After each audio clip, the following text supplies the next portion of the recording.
Welcome to my channel. 7 things you need to know about fermented foods. Recently, fermented foods like sauerkraut and kimchi have been making news, even though they are, in fact, anything but new. Fermented foods have been around for thousands of years. For people living without modern medicine and refrigeration, fermentation has always been not only a simple means of food preservation, but also a way to imbue foods with health-promoting properties, an essential tool for maintaining the gut health. Over the course of the last century, however, fermented foods fell off most dinner plates, their medicinal effects wiped out by pasteurization, resulting in a dead-on-arrival food supply, stripped of the live bacteria the gut needs to stay in balance.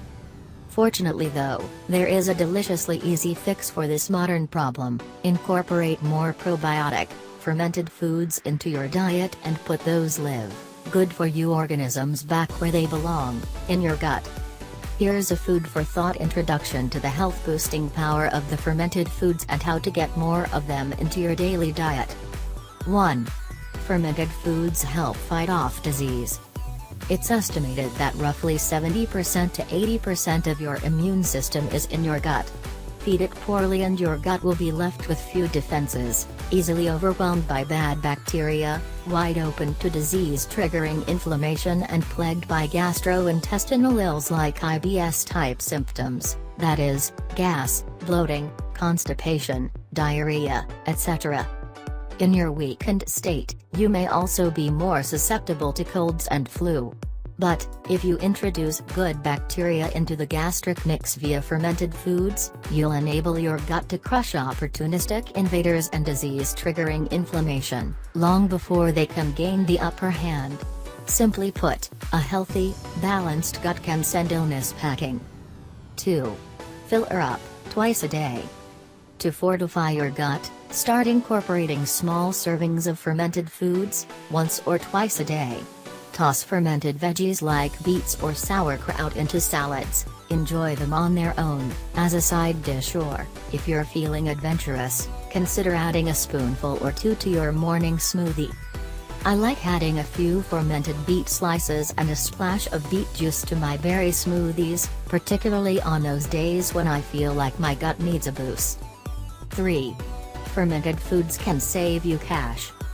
Foods you ferment yourself can last for months, so there's less waste, which helps save money in the long run.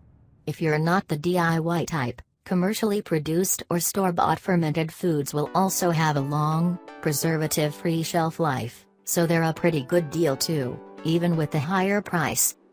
And did we mention that fermented foods also add great taste, nutrition and healthy bulk to every meal? So there's less need to buy or eat insulin-spiking, low-nutrient filler foods like pasta, bread or potatoes. 4. They're alive, and they're busy. Fermented foods don't just lounge around your belly doing nothing, they're active. After you eat them, those bacterial armies get to work, helping to balance your gut bacteria and stomach acids, releasing enzymes to help ease and improve digestion, and make it easier for your body to extract and absorb more nutrients from the foods you eat. Another pleasant side effect of all that activity? Less constipation and easier elimination, drug and stimulant-free. 5. Go ferment yourself. While you can buy fermented products at most natural food stores and some supermarkets, fermenting is easy and inexpensive to do at home. You can ferment most edibles in the fruit and vegetable universe, but some come out better than others, so before you start, take a look some of the numerous blogs and books dedicated to the practice.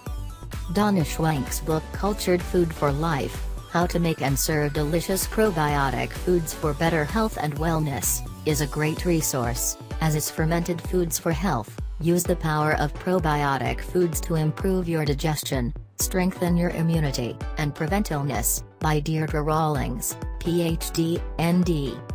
6. Be a smart shopper, in 5 steps.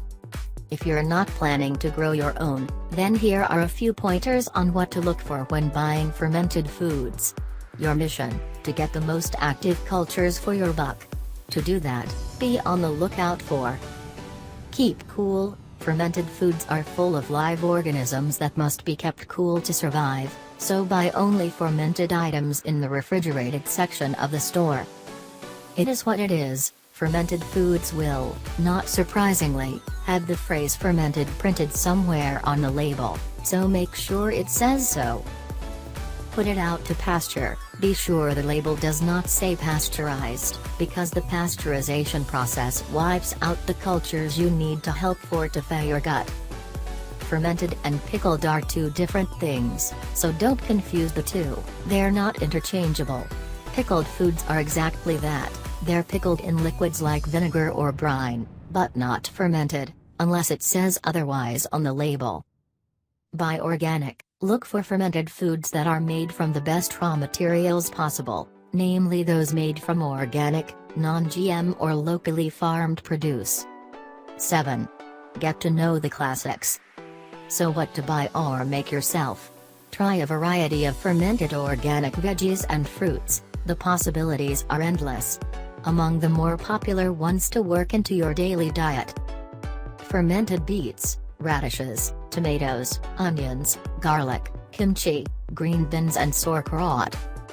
Condiments that have been fermented, either at home or commercially, such as ketchup, relish, salsa, chutney and hot sauce make great mealtime add-ons.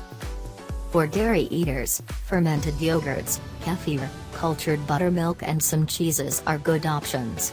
Non-dairy eaters can try fermented yogurt made with coconut milk as a tasty alternative. And while natto, miso, tempeh, tofu and soy sauce are popular fermented foods, generally I advise my patients to avoid them as they tend to be heavily processed and are usually made with GM soy.